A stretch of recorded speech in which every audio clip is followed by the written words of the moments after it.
Hello, Sopranos! And actually, if you're a guy and you also want to sing countertenor, this video could also be for you. How to sing higher. I have some tips for you today that are going to make your life easier, and especially for your vocal cords, so you don't get strained. Stay tuned if you want to sing higher with less strain and effort. Hi and welcome to today's video. In case you don't know me yet, my name is Freya and I'm a professional singer and vocal coach from Germany. I've sung a lot of professional opera. I've always had lead roles, and I really did have to figure out at one point, how can I sing for many hours a day when you have rehearsals? I mean, you mark a lot of times, but when you get toward the end of rehearsal, period, you do have to sing out quite a lot. And of course, you have several performances every week and you're singing your role over and over again, and you have to be in good shape vocally. So you have to sing healthy and in a way that you can really do it a lot. And of course, when you're a high soprano like me, soubrette/lyrical coloratura soprano, you have all that high stuff and all that sparkly coloratura stuff. Just pushing too much is not good. So let's get into it. Like I said, the most important thing is that there is this misconception a lot of times that the higher you sing, the more you have to open your mouth and the more you have to sing louder, and it just gets harder because you just have to push it a little bit more. So this is how typically a lot of beginners will start singing when it gets higher.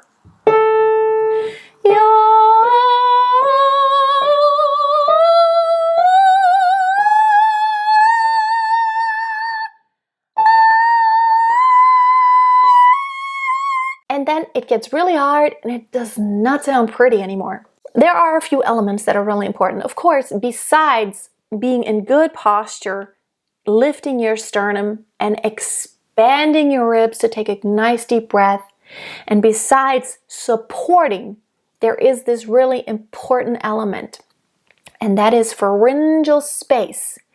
Decoupling your pharyngeal space from your jaw movement. What you don't want is to open the jaw more and more and more, because there is this point beyond which it just creates a lot of tension, first of all, in the jaw, and second of all, this is my observation with all of my students who have tried, and with myself when I started out, I remember a B being really hard and really tense, and so it would be like,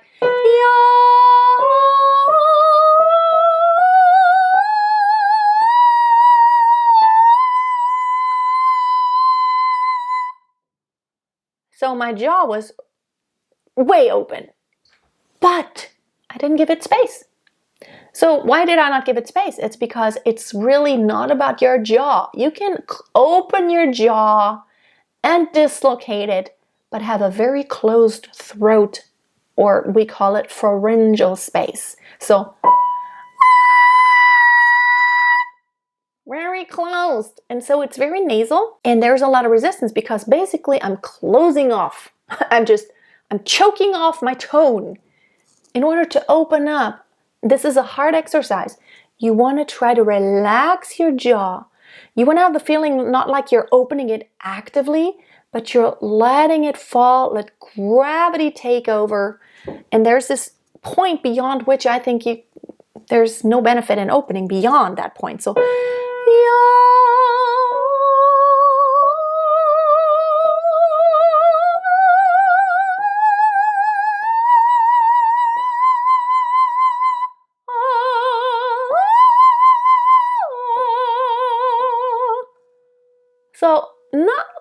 no huge jaw movement there from the B4 to the B5. Now here's the thing. In order to really not have to open the jaw that much, you have to work on your pharyngeal space. That is a hard thing. I do have several videos about lifting the soft palate, opening the throat. You may want to open those up. Here's what's really important. Instead of thinking, okay, when I sing higher, I get louder, think the opposite. Less air and less outward pushing. It's more like you're holding your breath, and then there's more compression And for me, it's like, yeah. I'm still kind of thinking lots of airflow outward, but the higher I go, the more I'm actually holding back air. And I'm actually thinking sing softly instead of sing loudly. Just the fact that the pitch is high is gonna make it sound louder automatically.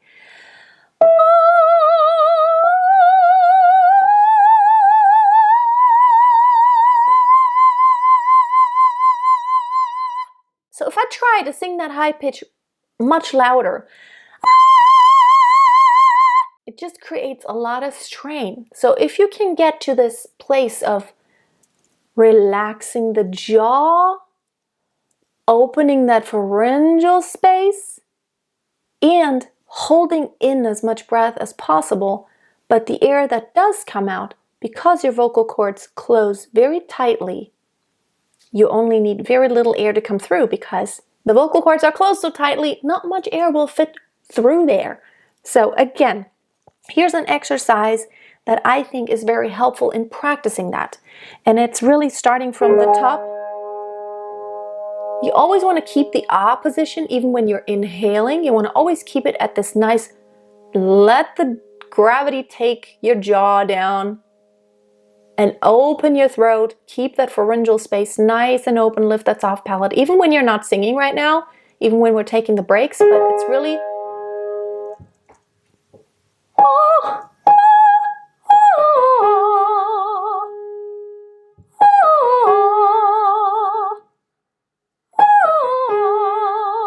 so a short top pitch, short but accurate. Short and compressed even before you sing out. The air it's ready to go. You're keeping the pipes open. Only your support controls when you're letting the air out and when you're keeping it, when you're holding it. So let's go a little lower. Keep it. This is the pharyngeal space that I'm showing you.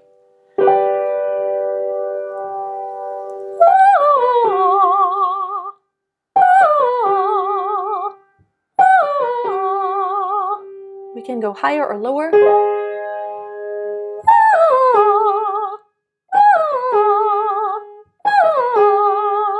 It's really just about the top pitch that's really important. It's the lightness and the accuracy and using the muscles, the pharyngeal muscles, the support muscles, to be prepared before you start the vocalization. Everything's in place.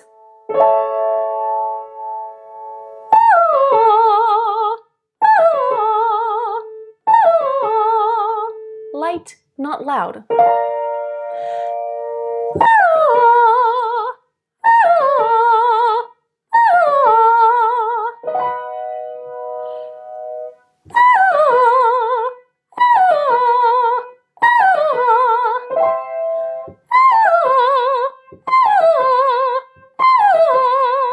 See how I'm not moving my jaw that much. It's quite relaxed. And then what you can do, you can actually try to hit the top pitch more than once, depending on, if you can do it, then that's good. And if not, just do it once and then move downward. It's a little bit easier.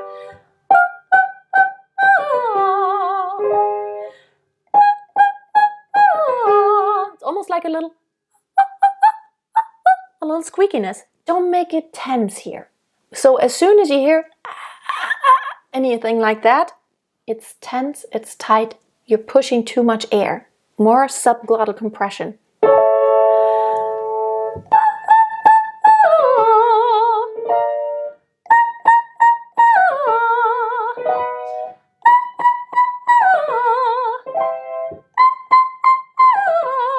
You can take it as high as you want to, depending on your voice type. Try it out and let me know in the comments how this is working out for you. I can only say from experience that the number one problem about high pitches and sopranos is usually that you're pushing too much and you're just tense. It's tense and tight and crampy and pushy, and then it doesn't float. Now, of course, a vibrato is a huge factor. I mean, honestly, if I sang a high C without vibrato, it would sound like a screech. really that pretty. Now, if I just put a nice round vibrato on, it just gives it more overtones.